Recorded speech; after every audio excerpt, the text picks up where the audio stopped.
رسول اللہ صلی اللہ تعالیٰ علیہ وآلہ وسلم کا ایک مقام سے گزر ہو رہا، تو یکا یک کچھ لوگ بھاگتے ہوئے آئے اور آقا علیہ الصلوۃ والسلام کی خدمت میں عرض گزار ہوئے کہ حضور ایک اونٹ بولا ہو گیا ہے، پاگل ہو گیا ہے، کاٹنے کو دوڑتا ہے۔ تو آپ علیہ الصلوۃ والسلام نے دیکھا کہ لوگ اس کو پکڑنے کی کوشش کر رہے ہیں۔ آپ علیہ الصلوۃ والسلام بھی اسی جانب جا رہے تھے، جب انہوں نے دیکھا کہ وہ جب کاٹنے کے لیے دوڑتا ہے تو لوگ بھاگنا شروع کر دیتے ہیں۔ تو اس بھاگ دوڑ میں جب انہوں نے یہ دیکھا کہ یہ اونٹ حضور علیہ الصلوۃ والسلام کی طرف جا رہا ہے، آقا علیہ الصلوۃ والسلام کو کہیں نقصان نہ پہنچا دے، تمام صحابہ دوڑ کر آئے۔ اسی اسنا میں وہ اونٹ آقا علیہ الصلوۃ والسلام کی بارگاہ میں پہنچا اور اس نے اپنا سر آقا علیہ الصلوۃ والسلام کے قدموں میں رکھ دیا۔ یہ حدیث مبارکہ صحیح مسلم شریف میں، اور آپ نے یہ حدیث مبارکہ بارہا لوگوں سے سنی، بارہا ممبر سے سنی، بارہا لوگوں سے بھی سنی کہ آقا علیہ الصلوۃ والسلام جانوروں پر بڑی شفقت فرمایا کرتے تھے، مگر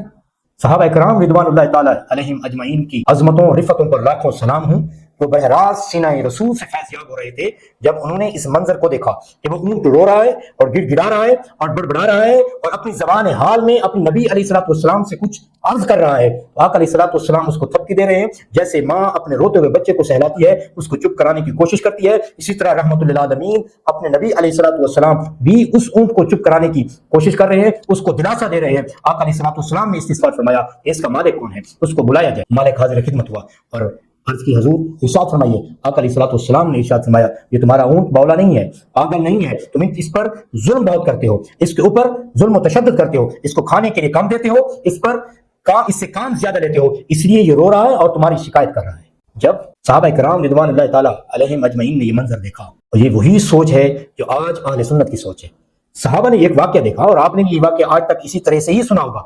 کہ آقا علیہ الصلوۃ والسلام جانوروں کے لیے بھی رحمت للعالمین کا اظہار فرمایا کرتے تھے، آپ جانوروں کے لیے بھی رحمت تھے وغیرہ وغیرہ۔ اس میں کوئی شک نہیں ہے، یہ نقطہ بھی صحیح ہے، یہ بات بھی بالکل ٹھیک ہے، اور بھی اس سے نکات نکالے جاتے ہیں، مگر صحابہ کرام رضوان اللہ اجمعین نے جو نقطہ اخذ کیا اس کو آپ سنیں گے تو آپ حیرت زدہ ہو جائیں گے، جو آج ممبر سے بیان نہیں ہو رہا۔ اس کی وجہ سبب کیا ہے؟ تاکہ امت کا نبی سے تعلق توڑ دیا جائے۔ صحابہ کرام اجمعین نے اس واقعے کو دیکھا اور سنا تو پھر عرض کی حضور والا اگر ان جانوروں کو یہ اجازت حاصل ہے کہ وہ آپ کے قدمین طیبین میں آ کر سجدہ ریز ہو سکتے ہیں تو ہم تو آپ کے امتی ہیں، ہمیں بھی اجازت دیجئے کہ ہم بھی آپ کے قدموں میں جھک کر اور سجدہ ریز ہوں اور آپ کو سجدہ تعظیمی کریں۔ یہ سجدہ عبادت کا سجدہ ہرگز نہ تھا۔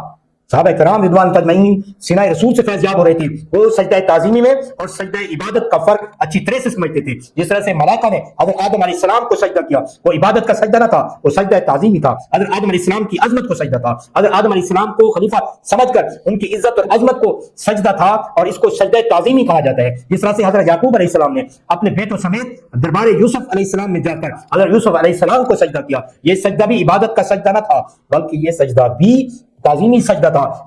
صحابہ کرام رضوان اللہ اجمعین بھی سجدہ تعظیمی کی اجازت مانگ رہے ہیں۔ حضور ہمارے سر مچل رہے ہیں، آپ نے ہمیں بتوں کے سامنے سے سجدہ ریز سے اٹھا کر رب کی بارگاہ میں سجدہ ریز ہونا سکھا دیا، اور یہ سجدہ تعظیمی باقی امتوں میں، باقی انبیاء کرام علیہ السلام کی شریعت میں جائز تھا کہ وہ اپنے سے بزرگ کو سجدہ کرتے، جب کسی کی محبت میں ورفتہ ہو جاتے اس کو سجدہ کرتے، جیسے حضرت یعقوب علیہ السلام نے اپنے بیٹے حضرت یوسف علیہ السلام کو سجدہ کیا، محبت میں آ کر سجدہ کیا، اور آپ کے بھائیوں نے آپ کو سجدہ کیا، آپ کی عزت اور جاہ و جلال کو دیکھ کر، آپ کے دربار کو دیکھ کر سجدہ کیا۔ اسی طرح سے ملائکہ نے حضرت آدم علیہ السلام کو سجدہ کیا۔ مختصر وہ بھی عرض کر رہے تھے حضور ہماری جبینیں تڑپ رہی ہیں، ہماری محبتیں آپ پر نچھاور ہوں، آپ علیہ الصلوۃ والسلام پر قربان ہوں، ہماری جانیں آپ پر قربان ہیں۔ حضور ہم بھی چاہتے ہیں کہ ہم آپ کی بارگاہ میں سجدہ ریز ہوں، آپ کے قدموں میں سجدہ ریز ہوں، جس طرح سے یہ جانوروں کو اجازت ہے کہ وہ سجدہ ریز ہو جاتے ہیں، جس طرح سے درختوں اور پودوں کو یہ اجازت ہے کہ وہ سجدہ ریز ہو جاتے ہیں، جس طرح سے یہ پتھر آپ کے قدمین طیبین کو چومتے ہیں۔ حضور ہمیں بھی یہ شرف بازیابی حاصل ہو۔ آقا علیہ الصلوۃ والسلام نے منع فرمایا کہ میری امت میں، میری شریعت میں یہ سجدہ تعظیمی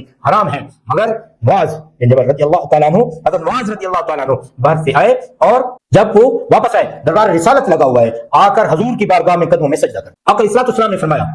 کہ یہ کیا ہے معاذ، آپ نے ایسا کیوں کیا؟ حضرت معاذ رضی اللہ تعالیٰ عنہ نے عرض کی، یہ بھی سے ایسے تک حدیث مبارک کہ حضور میں دوسرے ممالک میں جاتا ہوں، دوسرے علاقوں میں جاتا ہوں، وہاں پر دیکھتا ہوں کہ لوگ اپنے ملوک کو، اپنے بادشاہوں کو اس طرح سے سجدہ کرتے ہیں۔ حضور آپ پر ہماری جانیں قربان، ہمارے ماں باپ آپ پر قربان، حضور ہمیں بھی یہ شرف حاصل ہو کہ ہم آپ کی بارگاہ میں سجدہ ریز ہوں۔ آقا علیہ الصلوۃ والسلام نے منع فرمایا کہ ایسا ہرگز نہیں، تو میری شریعت میں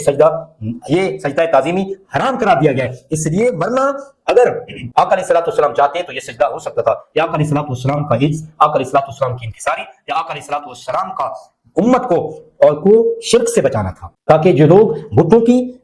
جو سجدہ ریز ہوتے رہے کل کو یہ لوگ یہ نہ کہیں کہ یہ اب اپنے آپ کو سجدہ کرانے لگ گئے ہیں، یہ بتوں سے ہٹا کر ہمارے اتنے بڑے بڑے خدا تھے، ان کی اتنی قدر و منزلت تھی، اس کو ہٹا کر ہم اپنی بارگاہ میں لے کر آئے اور ان کو سجدہ ریز کروا دیا۔ اس طرح کی اور بھی بہت ساری مسئلتیں ہیں جس کی وجہ سے آقا علیہ الصلوۃ والسلام نے سجدہ تعظیمی کو ہمیشہ کے لیے حرام کرا دیا۔ اسی برعکس کچھ لوگوں کو ہم نے دیکھا کہ وہ سجدہ تعظیمی کا آج بھی ارتکاب کر رہے ہیں، آج بھی ارتکاب کرتے ہیں، تو ان کو کافر اور مشرک نہیں کہا جائے گا۔ یہ ہمیں ایک ذہن میں بات نظر رکھنی چاہیے، کیونکہ کسی کو کافر اور مشرک کہنا یہ اتنا بڑا دعویٰ ہے کہ اگر آقا علیہ الصلوۃ والسلام نے فرمایا کہ اگر کسی کو آپ نے کافر اور مشرک کہا اور اگر وہ کافر اور مشرک ہوا پھر تو بات ٹھیک ہے، اگر وہ کافر اور مشرک نہ ہوا تو کہنے والا کافر اور مشرک ہو جائے، یہ اتنی بڑی بات ہے۔ اور آج ہم نے دیکھا درباروں پر جا کر کچھ لوگ سجدہ ریز ہوئے پڑے ہوتے ہیں، تو وہ سجدہ تعظیمی کر رہے ہوتے ہیں، وہ حرام کا ارتکاب کر رہے ہیں، وہ کافر اور مشرک نہیں ہو رہے۔ آپ ان سے پوچھیں کہ آپ ان کو خدا سمجھتے ہیں، وہ کہیں گے نہیں۔ کیا آپ ان کو الہ سمجھتے ہیں، وہ کہیں گے نہیں۔ تو اس طرح سے ان کو کافر مشرک نہیں کہا جائے گا، بلکہ ایک حرام کام کا ارتکاب کر رہا ہے، جیسے اللہ رب العزت نے قرآن مجید میں شراب کو حرام کرا دیا۔ اب اگر کوئی شخص اس حرام کام کو یعنی شراب پی رہا ہو تو آپ اس کو کیا کہیں گے؟ کافر ہے، یہ مشرک ہے؟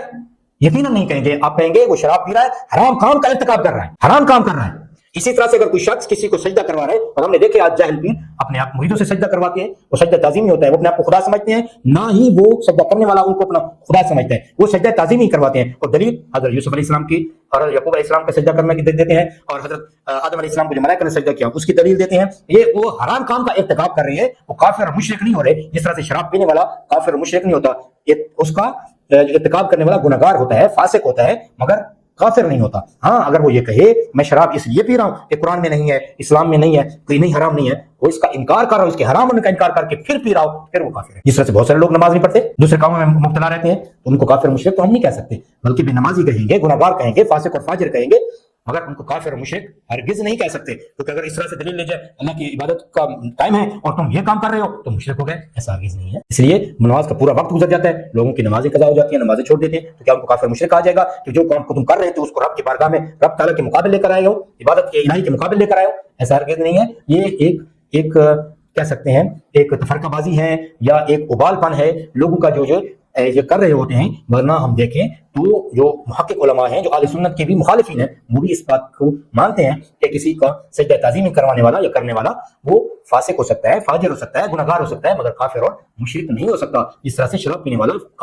جو ہوتا ہے فاسق ہو سکتا ہے، فاجر ہو سکتا ہے، گنہگار اور مسلمان، مگر وہ مسلمان ضرور رہے گا۔ تو اس بات کو، اس فرق کو ہمیں سمجھنے کی ضرورت ہے۔ تو عرض کرنے کا مقصد یہ کہ صحابہ کرام رضوان اللہ اجمعین ساری زندگی وہ مچلتے رہے کہ کہیں کسی ایک لمحے کے لیے حضور اجازت تو دے دیں تاکہ ہم حضور کی بارگاہ میں سجدہ ریز ہو کر اپنے دل کی تسلی کر لیں، اپنے دل کو تسکین دے دیں اور اپنے ایمان کی معراج کو پہنچ جائیں، اپنے ایمان کی معراج حاصل کر لیں۔ تو یہ قدمین رسول میں حاضر ہو جانا اور رب تعالیٰ کی حبیب علیہ الصلوۃ والسلام کی بارگاہ میں سرخروئی حاصل کر لینا، یہ امتی کی معراج ہے۔ اللہ رب العزت اپنے نبی علیہ الصلوۃ والسلام کے توفیق ہمیں اپنے نبی علیہ الصلوۃ والسلام کے ساتھ بے لوث اور غیر مشروط محبت اور عشق مرحمت فرمائے۔ قیام عشق رسول ہے جہاں تک پہنچے۔